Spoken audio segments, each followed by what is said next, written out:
फूलते नजर आ रहे हैं। लेकिन ममता जी एक बात बताइए, मैं ये चुनाव से हटके एक सवाल कर रही हूँ।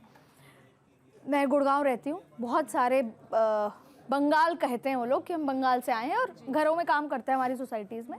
अभी बंगाल के चुनाव हैं तो वो कह रहे हैं कि दीदी छुट्टी चाहिए, पहले तो हम अपने SIR को लेकर फिर जाएंगे 1 महीने बाद मार्च अप्रैल में हम वोट करने, दीदी ने बुलाया। अच्छा, बंगाल में आएंगे वोट करने। तो अब सवाल ये है मेरा, जब बांग्लादेश में ये सब कुछ हुआ, क्योंकि बंगाल में आप देखिए पीसफुली हिंदू मुस्लिम साथ रहते हैं, ठीक है, सबका एक एमाल्गमेशन है, तो जब इस तरह की स्थिति बांग्लादेश में हुई तो वहाँ रहने वाले हिंदुओं का, जैसे 140 करोड़ में से 115 करोड़ लोगों को बहुत हर्ट हुआ, हम अफेक्ट हुए, तो वैसे ही मेरा सवाल है बंगाल के हिंदुओं को कितना अफेक्ट हुआ?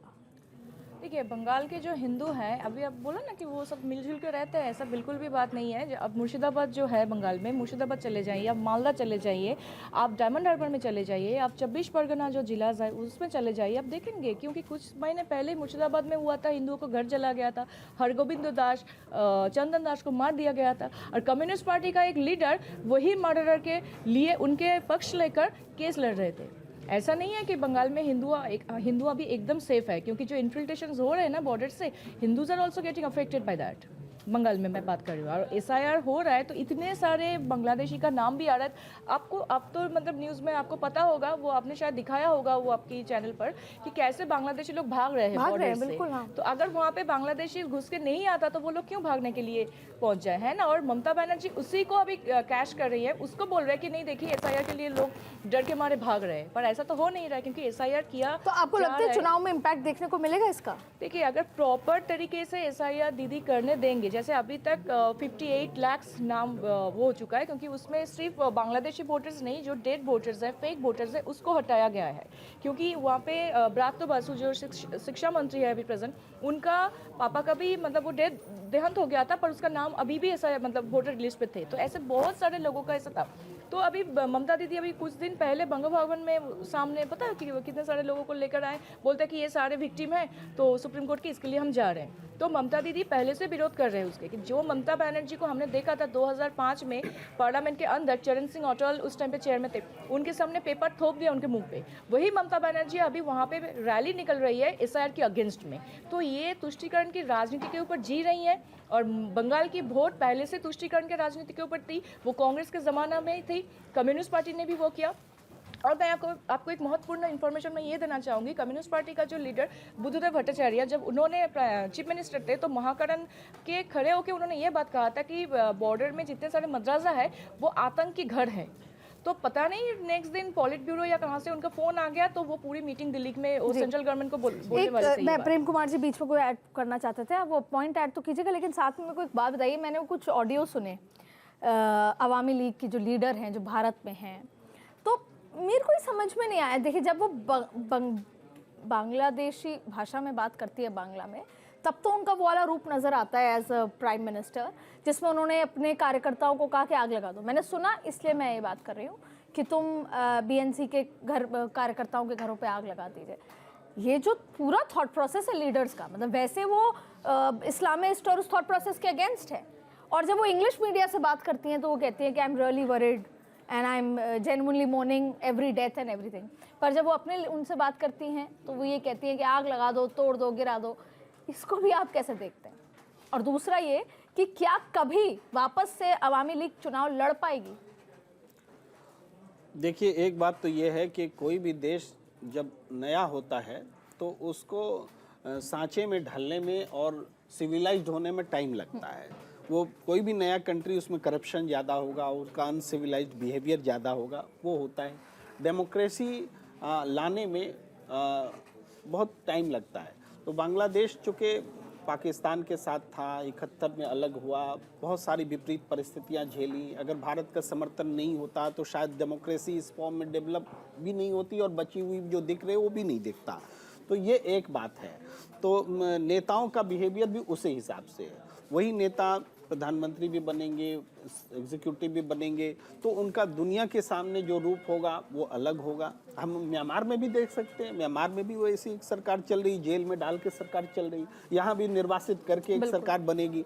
तो ये हम देख रहे हैं।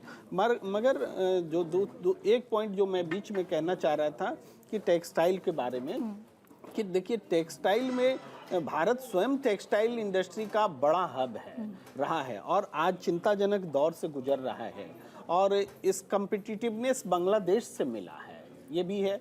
और हम धागा उनको जरूर देते, लेकिन आज जैसे रेसिप्रोकल टैरिफ की बात आ गई, तो उसके बाद में साथ साथ यूरोपीय यूनियन से जो समझौता हुआ तो 27 कंट्रीज से, तो वो राहत देगा टेक्सटाइल इंडस्ट्री को। लेकिन जो रेसिप्रोकल टैरिफ था उसने हमारी इंडस्ट्री को और ख़राब किया, उस पर दबाव बनाया और उसका फ़ायदा बांग्लादेश को मिला है। प्रेम कुमार जी, अब तो प्रधानमंत्री जी ने धन्यवाद दे दिया 140 करोड़ लोगों के बेहाफ पर, रेसिप्रोकल टैरिफ पर, और ट्रम्प साहब, और अब तो सब कुछ ठीक नज़र आ रहा है। आपको नहीं आ रहा?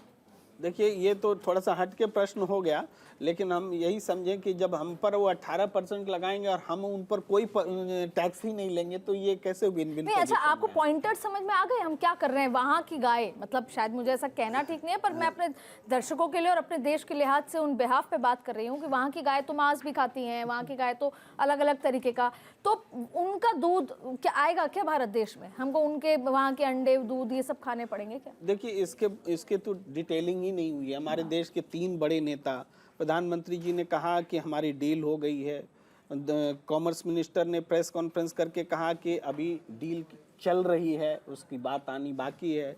एस जयशंकर जी ने कहा कि हमें इस बारे में कुछ पता ही नहीं है। तो 3 बड़े नेता, जो विदेश मंत्री, कॉमर्स मिनिस्टर और आपको प्रधानमंत्री, तीनों की बातें अलग अलग हैं। उसके कंटेंट जो है, मसौदा जो है हमारे पास है नहीं। लेकिन जो बात अमेरिका की तरफ से, वहाँ के रॉयटर्स से खबर आ रही है, वो ये बता रही है कि भारत हम पर कोई टैक्स नहीं लगाएगा और हम भारत पर टैक्स लगाएंगे।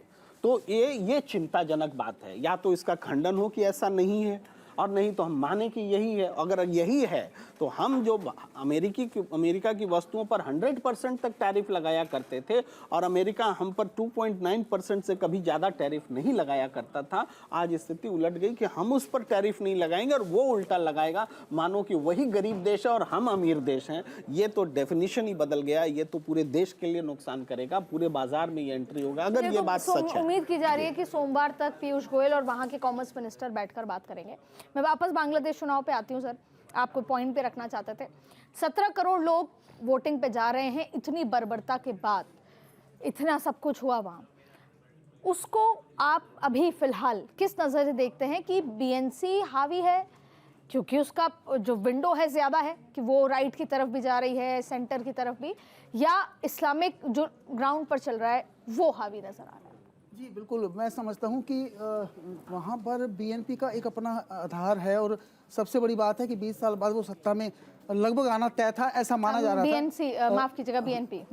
बीएनपी सत्ता में 100% आने की उम्मीद थी और यही उम्मीद लगाई जा रही थी जब तारिक रहमान भारत बांग्लादेश पहुंचे थे कि उनको अब रास्ते में कोई अड़चन नहीं आने वाली है। लेकिन जिस प्रकार से हिंदुओं का कत्लेआम शुरू हुआ, मकसद यही था कि वहाँ पे जमात को एक कट्टरपंथ दिखाना और वहाँ के लोगों में, खासकर मुस्लिम कम्युनिटी के अंदर एक मैसेज देना कि हिंदू विरोधी, भारत विरोधी।